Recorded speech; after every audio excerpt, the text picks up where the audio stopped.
because we can see you, which is very nice. Yeah, it's unusual. Yeah. Glad they're smiling. Is this sort of a song about making beer? It's sort of a song about men of power, but it's really about making beer. Shall I tell a story? Yeah. Okay, the story that goes with this song is that my father had a sister. She's passed away now, and her name was Dinah, and she was very long suffering. I get the impression that he was a bit of a scamp. And one year, she got for her birthday a copy of Old Peter's Russian Tales, which I don't know if you've ever read. It's a beautiful collection of Russian folk tales told by Old Peter, who's this sort of old uncle reading to these two children. They're called Vanya and Larouche. And it's all just it's like Grimm's fairy tales or Mother Goose kind of thing. And one of the stories is about men of power, or mujik. And Dad always reckoned that because the mujik come from the land and John Barleycorn comes from the land, that John Barleycorn must be a mujik, as well as being here. Oh, I didn't tell you how he got the book though. He got the book. When she was out of the room, he decided that he wanted to have this book. So when she was out of the room, he wrote his name in it. I think he was about 8 years old. He was like, look, it's my book. Wrote my name on the back of that guitar, actually.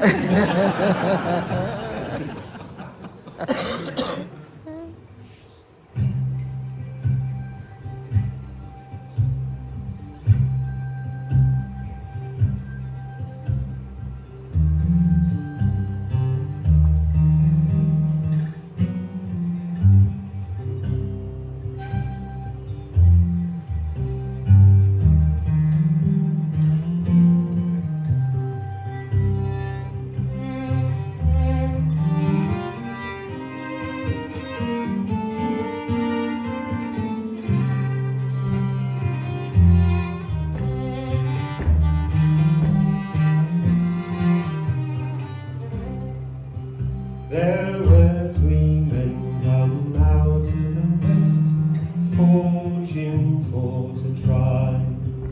And these 3 men made a solemn vow, John Barleycorn should die. They ploughed, they sowed, they harrowed in straw clods upon his head. And these 3 men made a solemn vow, John Barleycorn was dead. They let him lie for a very long time, rain from heaven did fall. Then little Sir John, he raised up his head, soon amazed them all. They let him lie till long midsummer, till he looked both pale and wan. Then little Sir John rode along on beer, and so became a man.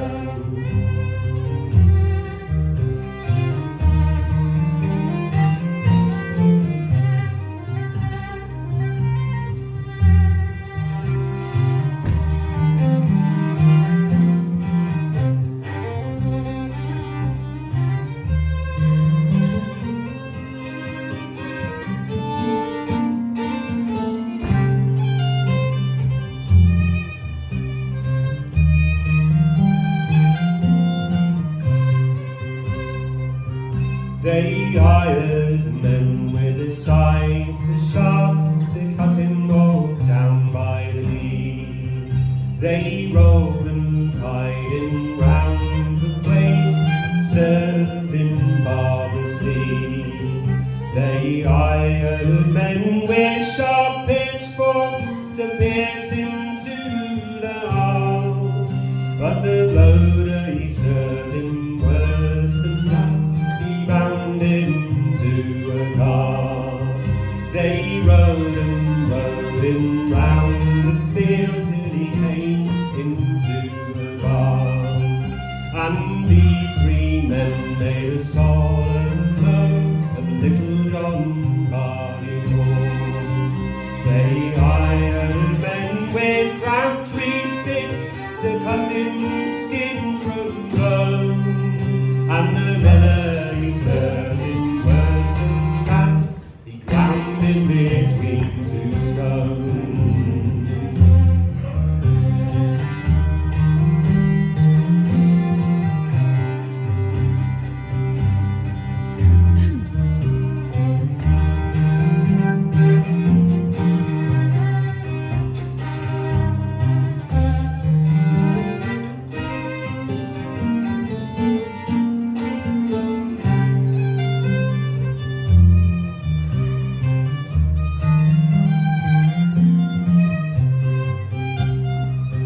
Here's little Sir John in the nut brown bowl and brandy in a glass. But little Sir John in the nut brown bowl proved a stronger man at last. For the huntsman he can't hunt the fox, nor loudly blow his horn, and the tinker can't mend his kettles or pots without John Barleycorn.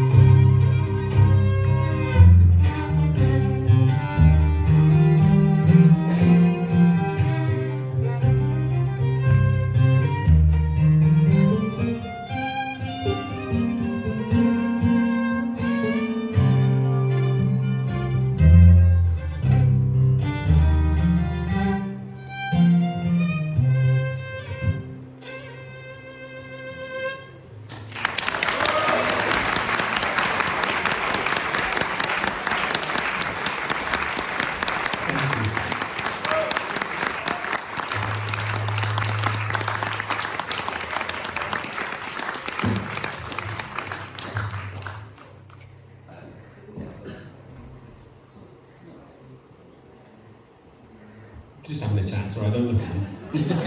Rehearsal. I just opened my mouth to do the backing vocals now, and nothing came out. So, I'm thinking, It's just life, isn't it? So we decided we're just going to do dance numbers.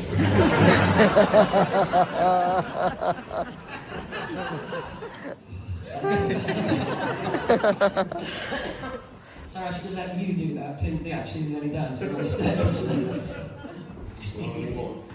Oh, I can So, we're going to have a little monologue moment. I mentioned my father is fond of songs about lions. So that we have a very serious one, which we were just about to do. And I'm not going to try. So I'm going to give you the other one. Now, my dad was in the theatre for a while, and he was fond of a theatrical monologue, and he was fond of like Stanley Holloway and people like that. If you saw us on the What's Our Tour with John Bowden, you might have seen me do one of Stanley Holloway's old monologues. But recently in the last sort of 6-7 years, my dad's been writing a book. One of the things that he does to keep his brain going is he constantly works on the lyrics to his songs. And he's been working away on what is now a shared folder on our phone. When we made Transform Me Then Into a Fish, we went through all of his old songs to see what he would like to revisit, as that was the point of the album. It was partly new versions of the material on his first album, but also stuff from across his years. So my manager printed out everything in the shared folder. It turned out to be about 84 songs. So he's been writing this book now for a while. We're hoping to put out a songbook very, very soon. But he reached the end of his tether with doing the songs, and he decided to go back through the monologues. And so for the last few months, I've had the pleasurable experience of walking out of the bathroom and finding him in his pyjamas on the stairs reciting "My Mother Doesn't Know I'm on the Stage." I'm not going to do that one, I'm going to do the Lions one, because I promised you Lions. Yeah, Lions. I hope I can remember all this. I did it last week, but it's like I said, the material in these shows is changing every night, so I'll give it my all, and I won't do that dance again.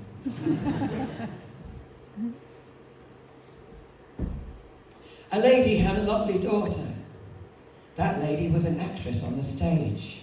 She travelled with a troupe of awful lions, and every night she would go into them lions' cage. One night, her daughter had a premonition that everything that night might not go right. And so she tried to warn her dearest mother, "Oh, don't go in them lions' cage tonight. Oh, don't go in them lions' cage, dear mother dear, tonight. Them lions is ferocious and might bite. And when they get them angry fits, they'll chew you into little bits. Oh, don't go in them lion's cage tonight. The mother laughed, ha ha, and did not heed the warning that unto her daughter, she had give. That's my favourite line. I'm not afraid of them awful lions, she cried. Not one of them could make me cease to live. She went into them cage of awful lions. Them lions was ferocious as could be. Alas, she cried, as one strode up and bit her. That's my dad's favourite line. Alas, she cried, as one strode up and bit her. I now recall what daughter said to me. Oh, don't go in them lions' cage, dear mother dear, tonight. Them lions is ferocious and might bite. And when they get them angry fits, they'll chew you into little bits. Oh, don't go in them lions' cage tonight. Oh, save my ma, cried the daughter. From lions she's being bit and ate. I'll save your ma, cried a young man up in the gallery. I'll save her from those brutes, you bet. He went into the cage of awful lions. From lion biting she was almost dead.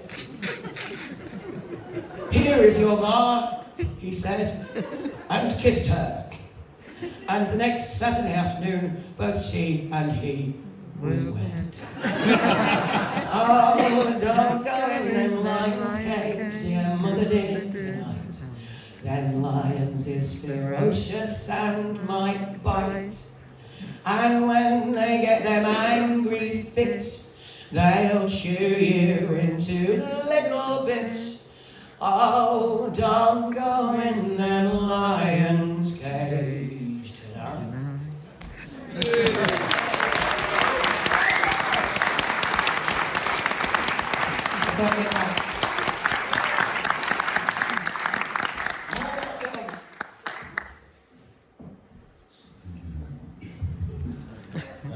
So this is,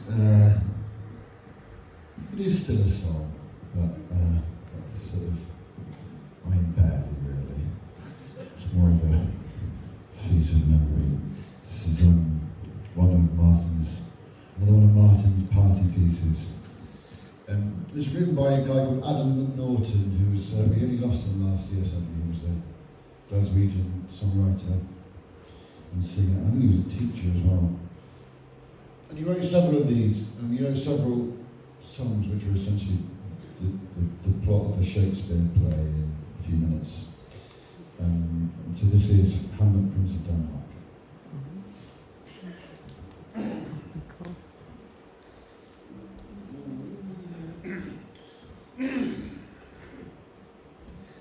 There was this king sitting in his garden all alone when his brother in his ear poured a little bit of henbane, stole away his brother's life, his kingdom and his widow. But the dead king's ghost went to his son and said, now listen, kiddo, I've been killed and it's your duty now to get revenge on Claudius. Kill him nice and quick and tell the nation what a fool he is, all right, then said the kid, but I shall have to do it crafty so that no one will suspect me. I'll pretend that I'm a dafty. So to all except Horatio, because he counts him as a friend, Hamlet, that's the kid, kid's on the he is round the bend, and because he isn't ready for obligatory killing, he makes the new king think that he is tuppence off the shilling, gets a rise out to Polonius, treats poor Ophelia vile, he tells Rosencrantz and Guildenstern that Denmark's not his style. Then a company of actors just like 784 come to do a special one-off one-night play at Elsinore. 784 were 8 Scottish political theatre people in 1980. I had to look that up myself. Oh, Hamlet, Hamlet, acting balmy. Hamlet, Hamlet, loves his mommy. Hamlet, Hamlet, hesitating. He thinks the ghost might be a fraud, and that is why he's waiting. So then Hamlet wrote a scene for the plays to enact.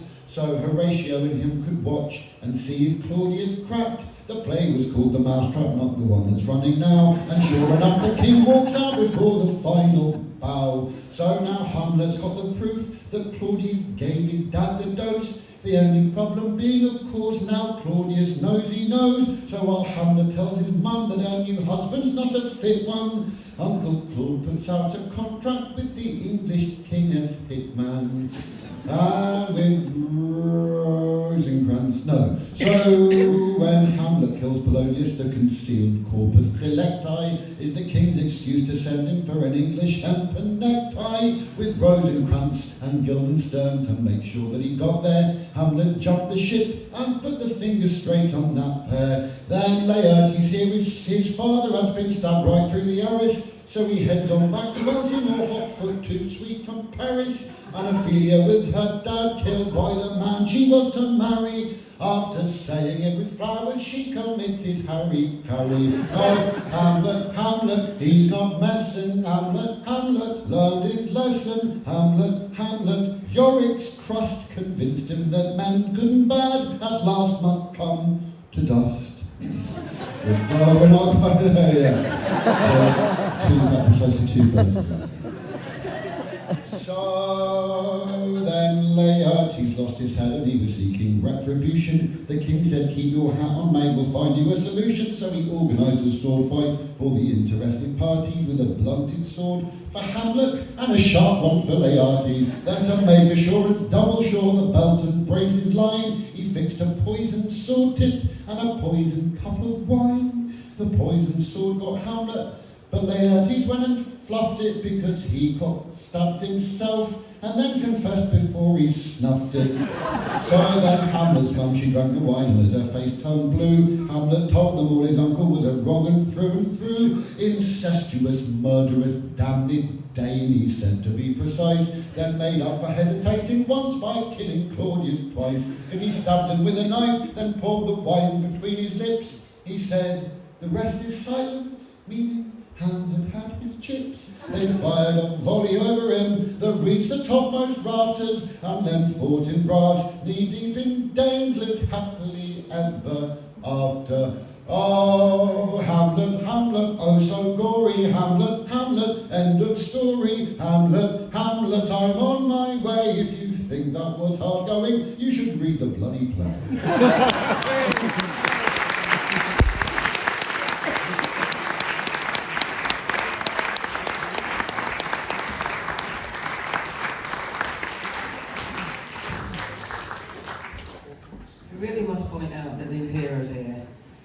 Have learned some of this material in 2 weeks in order to do this talk. So, of course, the learning hat.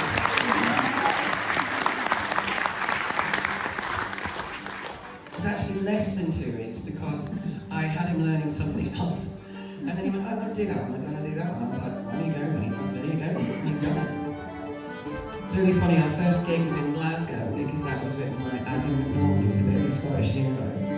When he made the odd little slip. The audience knew it better than him and was shouting the lyrics at him. Which is all very well, except the original was written in Scots dialect. They were shouting like, in a friendly way.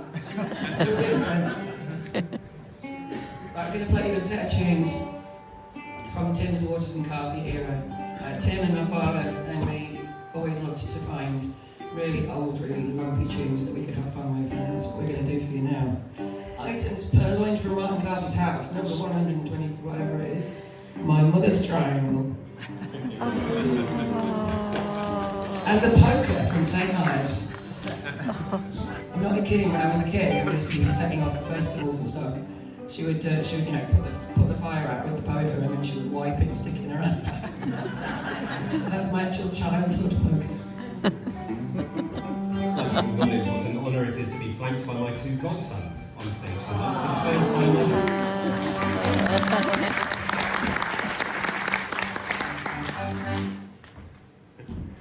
Yeah? Yeah, go for it.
Will. Thank you, Joe. I got half a banana.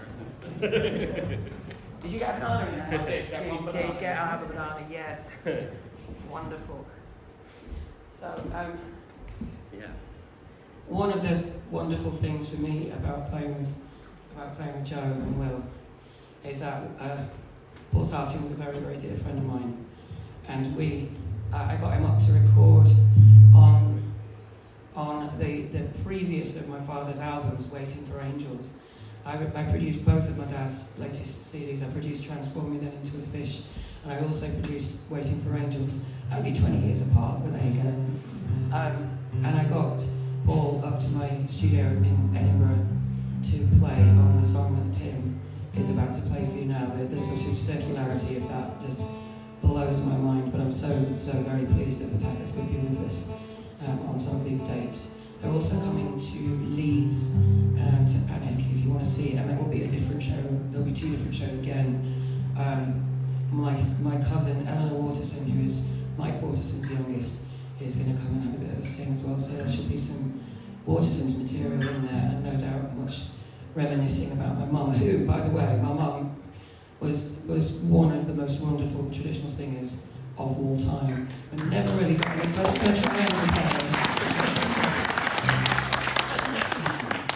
Peggy Seeger came to the show last night in Oxford, and she reminded me that I needed to speak more about my mother. They were very, very, very dear friends, and watching them sitting at our festival, giggling together while I was on stage with Wayward was one of the most terrifying things. I was like, what are they laughing at? They're laughing at me. Of course they weren't, they were just laughing about biscuits. This is, do you want to tell, I can also say, this is the final song that my father played live on stage. As I say, this is definitely not the end of him appearing live, but it's just the end of him travelling. This is the song that we played together. So again, the circularity. There's a Bonningwood Hall, thank you.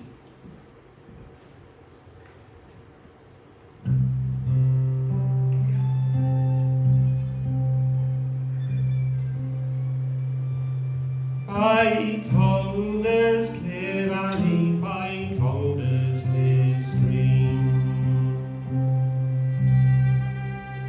where I and my Annie together must sing. Days they passed swiftly and happy were we. It is little she thought that a soldier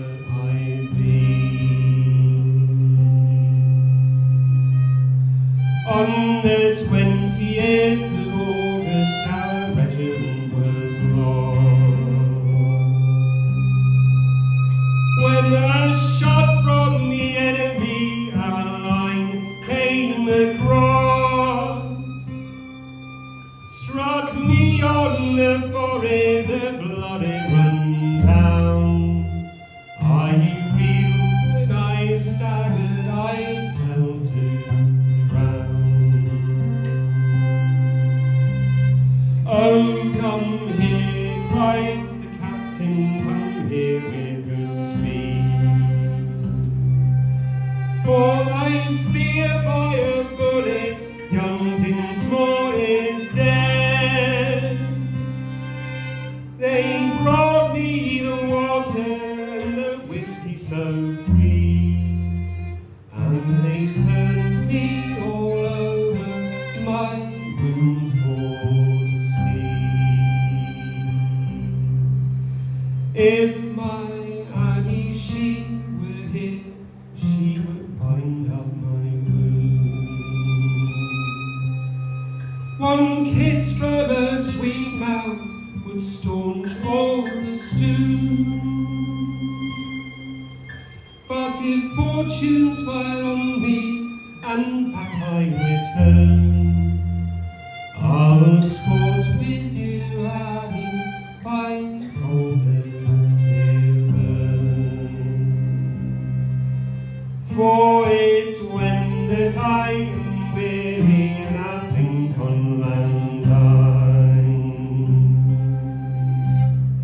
when I was a young lad and I worked down the mine,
Oh yes. Oh yes. Or you're in for a ride. See ya. Thank you very much.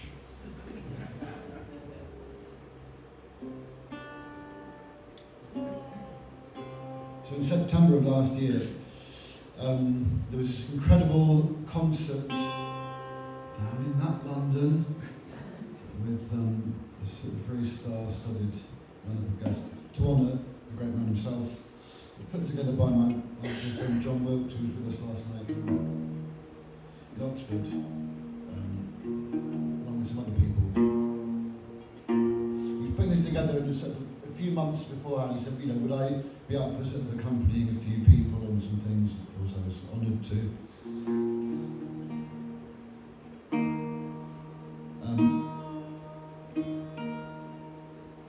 He then said, after about a month, he was like, look, if we could squeeze you in to do one on your own, what would you want to do? So I said, the famous flower of serving men or nothing. Which, those of you who don't know, it's, I think, the longest ballad in Martin's repertoire. Certainly the longest one in mine. So if you need a wee, now would be the time to go.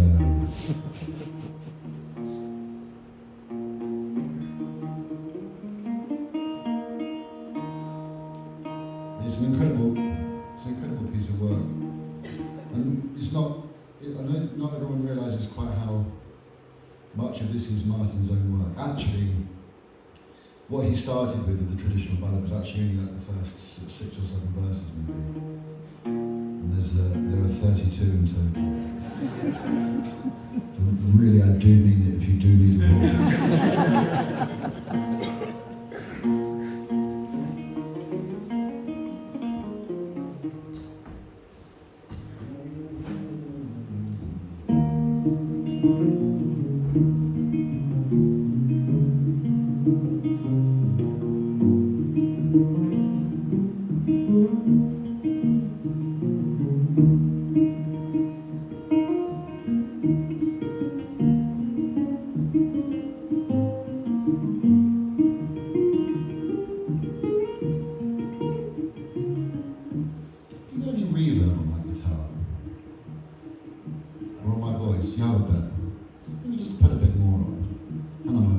Give them every chance, because they've got a lot to sit through.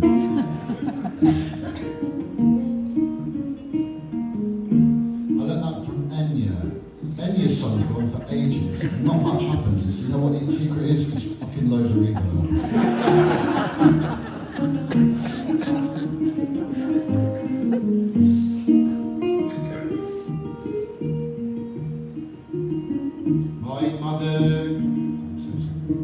My mother did me deadly spite, for she sent thieves in the dark of the night. But my servants all to flight, they robbed my bar, they slew my knight.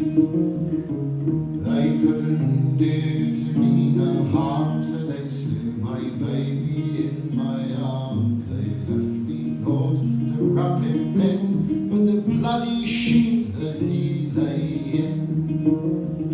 They left me naught for to dig his grave, but the bloody sword that slew my babe. And all alone the grave I made, and all alone the tears I shed, and all alone the bell I rang, and all alone the psalm I sang.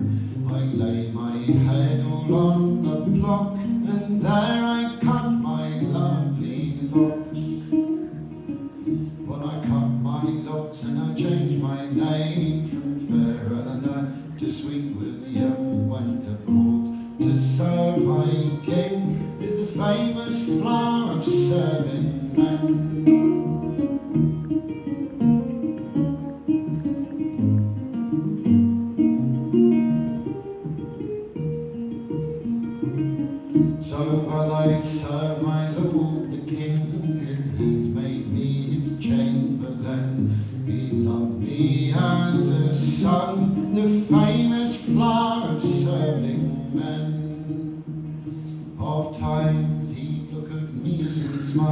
so swift his heart I did beguile. He blessed the day that I became the famous flower of serving men. Our king, he's to the hunting gone, he's ta'en no lords nor gentlemen. He left me here to guard his home, the famous flower of serving men.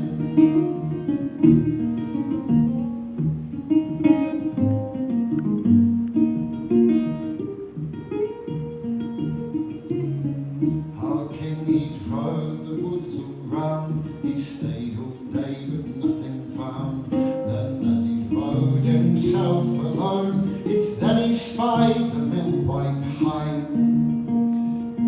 Oh, what is this? What can it be? Such a hind as this I ne'er did see. Such a hind as this was never born. I fear she'll do me deadly harm.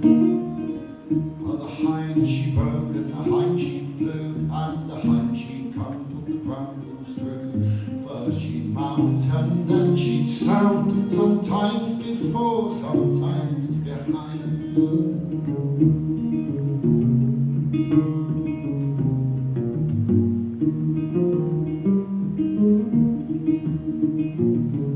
And long, long did the great horse turn to save his lord from branch and thorn. But long ere the day was o'er, it tangled all in his yellow hair. And all in a glade the king drew nigh, and the hind shone bright all in his eye. And down he leapt, his sword he drew, she's vanished then all from his view. And all around the grass grew green, and all around where the grave was seen, he sat himself down on the stone, great weariness it seized him on. Great silence hung from tree to sky, the woods grew still, the sun hung fire. As through the woods the dove he came, and through the woods he's made his moan.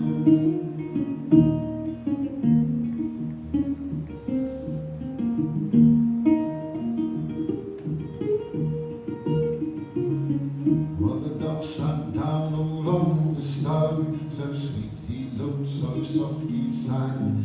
Alas, the day my love became the famous flower of serving men. Oh, the bloody tears, they fell like rain, and still he sat, and still he sang. Alas, the day my love became the famous flower of serving men. Well, the king cried out, and he wept full sore, so loud unto the dove he did call.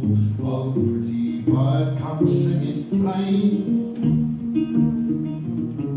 Well, it was her mother's deadly, it was her mother's deadly spite, for she sent thieves in the dark of the night. They came to rob, they came to slay, they made their sport, they went their way. And don't you think her heart was sore as she laid the mould on his yellow hair? And don't you think her heart was woe as she turned round away to go? And how she wept as she changed her name from Fair Eleanor to Sweet William, went to court to serve her king as the famous flower of serving men.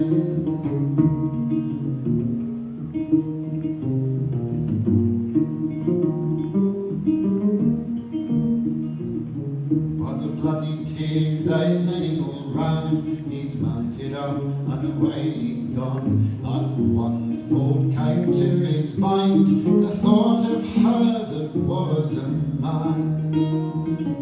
And as he rode himself alone, a deadly oath he there has sworn, that he would hunt her mother down like he would hunt the wildwood swine.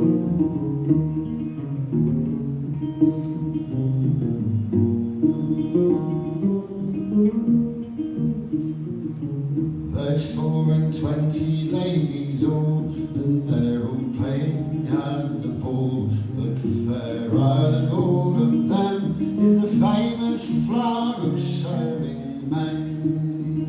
While the king he's rode into his hall, and he's rode in among them all. He lifted high to his saddle brim, and there he's kissed her cheek and chin.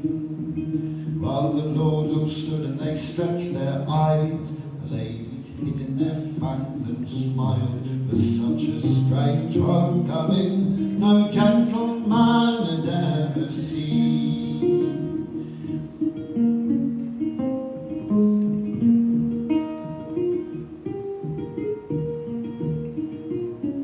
And he has called his merry men all, unto her mother they have gone. They've taken her that done such wrong, they've laid her down in prison strong.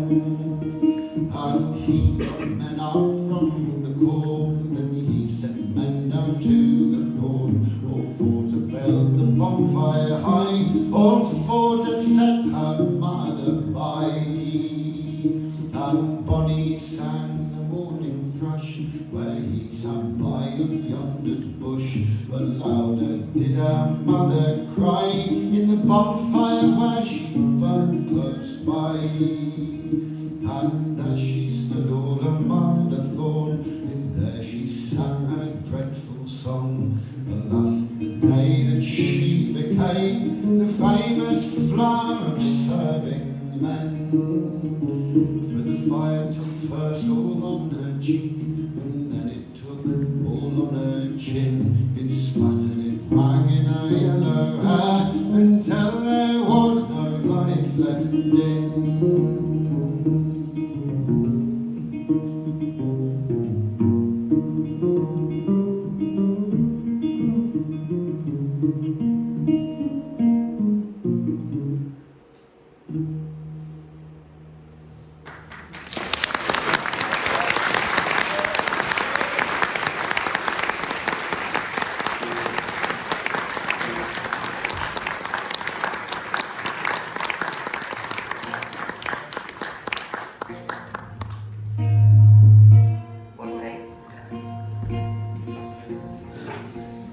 My dad constructed that song out of 4.5 verses. 4.5 verses. Laid them all out on his bed in his flat in London. And made that. It's a genius. Well done for you, friend, for standing up for it and learning it. Beautiful.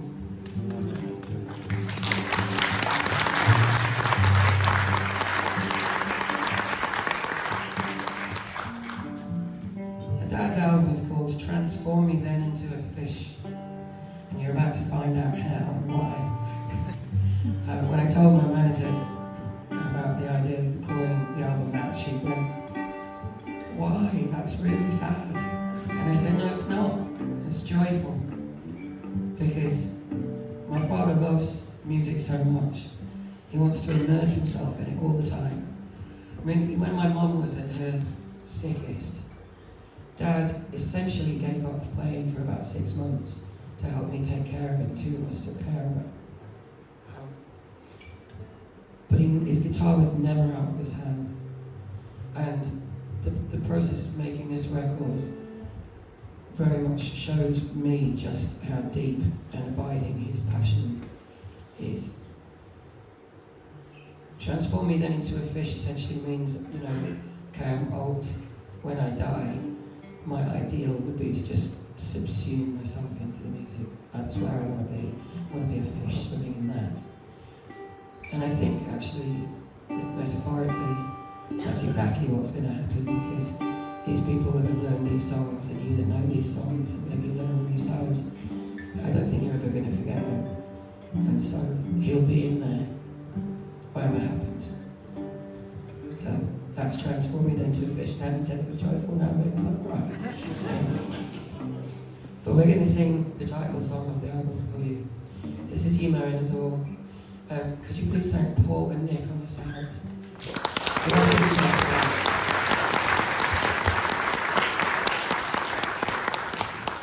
And thank you to A Manchester, and thank you to this beautiful theatre for everyone that's put this show on and works together with us to make it happen. And thank you to you for showing your faith and for showing your love for my dad. Thank you so much, and have a great evening.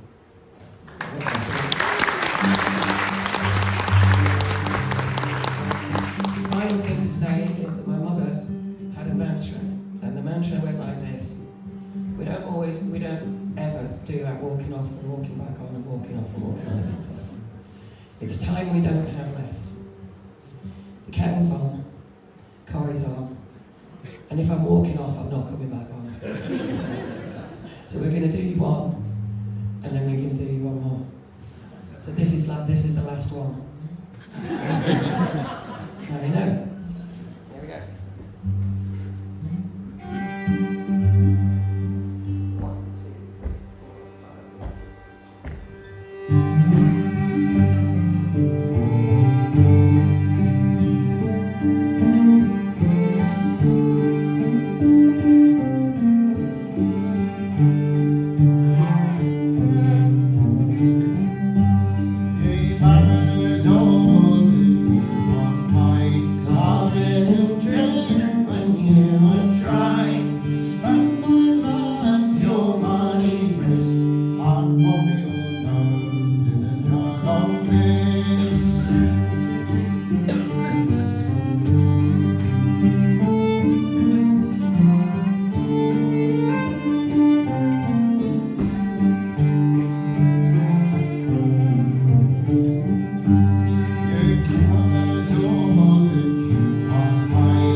Now we're going to do Scarborough Fair.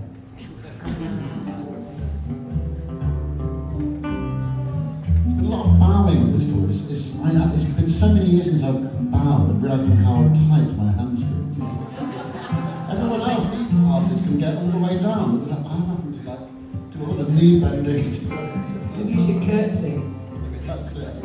I couldn't curtsy, my knees wouldn't let me. But actually, yeah.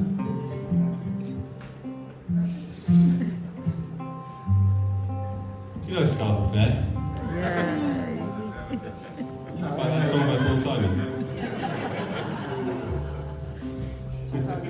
Yeah. What can you mean, Dick? Yeah. So the story goes, my father talks about this version of Scarborough Fair, the new one, being the healing of what he calls the trudge through the grudge. Some of you will know to what I'm referring when we talk about the trudge through the grudge. Paul Simon and my father made up, by the way, quite some time ago now. They did a show together in Oxford Playhouse and had a big hug and performed this on stage. They didn't perform this one though. Before that happened, my dad got a phone call one day. He was doing the washing up in the kitchen, phone rings. Goes and picks it up. Hello? Hello? Is that Martin Carthy? Yes it is. Oh, marvellous. He was talking to somebody from the south. If you need Tim to translate, just let me know. Oh, marvellous, marvellous. Well, this is wonderful. I'm the director of a new programme, the two-part series starring Michael Palin, set in Scarborough. We'd very much like you to be part of the soundtrack. I was like, oh, thanks very much. Yes, lovely. Do you know Scarborough Fair? And he was like, yes, I do. I said, oh, wonderful. God, can you come to the studio in Scarborough tomorrow? I've booked a studio, and we'd very much like you there. 10 o'clock, please, 10 o'clock sharp.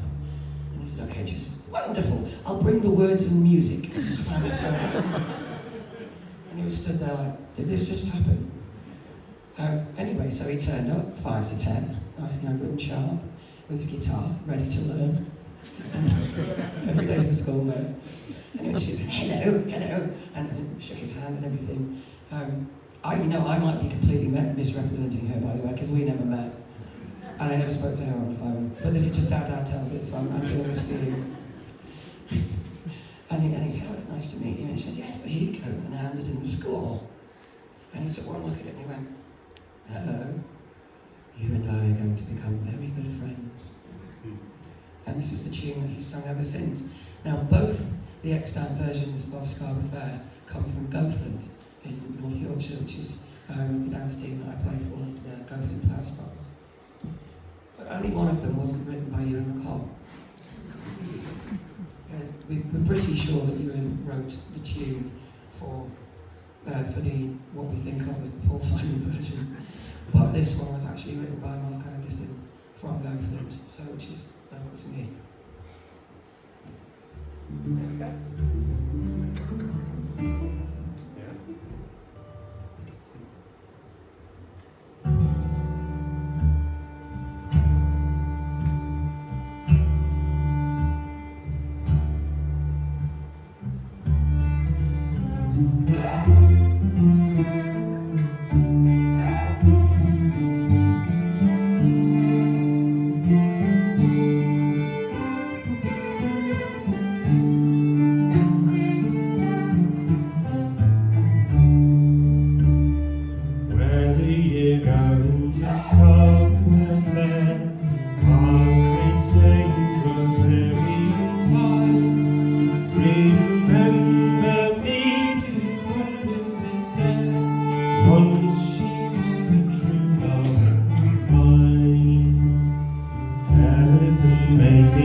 Then she'll be a true dog of mine.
then he'll be a true lover of mine.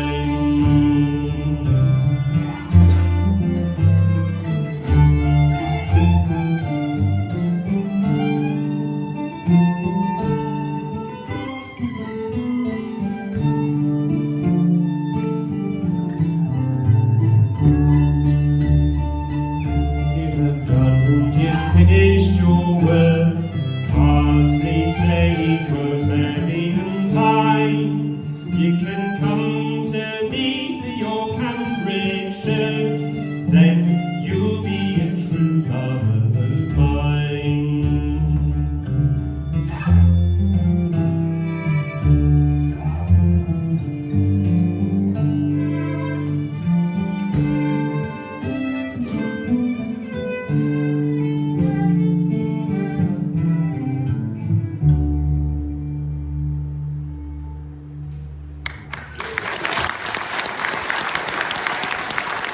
Thank you very much.